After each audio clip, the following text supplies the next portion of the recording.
Time machine और झूले की कहानी। छोटे से गांव में एक बच्चा रहता था जिसका नाम आरव था। आरव को अपने पुराने झूले से बेहद लगाव था। यह झूला उसके घर के पुराने पेड़ की शाखाओं पर बंधा हुआ था। हर शाम आरव उस झूले पर बैठकर सितारों को निहारता और अपने भविष्य की कल्पना करता। आरव का सपना वैज्ञानिक बनने का था। एक दिन गांव में तेज आंधी आई।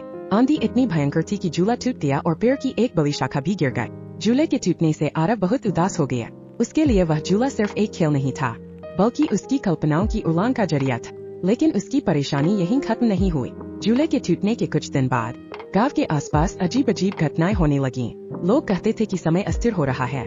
कभी सूरज जल्दी ढल जाता तो कभी रात का आकाश दिन जैसा उजला हो जाता। एक दिन आरव को अपने दादा की किताबों के बीच एक पुरानी डायरी मिली।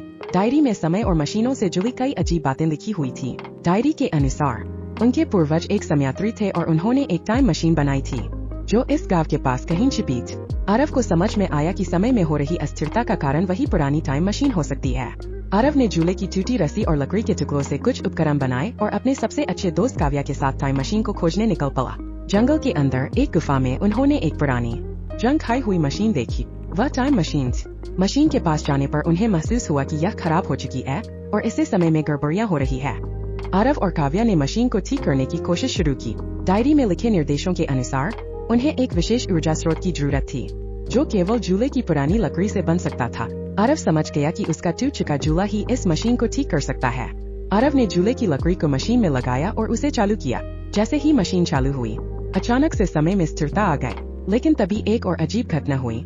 मशीन ने आरव और काव्या को भविष्य में भेज दिया। आरव और काव्या ने खुद को 100 साल आगे के एक उन्नत शहर में पाए। वहाँ के लोग उन्हें देखकर चौंक गए। उन्हें पता चला कि उनकी टाइम मशीन की मरम्मत के कारण यह भविष्य इतना उन्नत बना है। लेकिन अब आरव और काव्या को वापस अपने समय में लौटने का रास्ता खोजना था।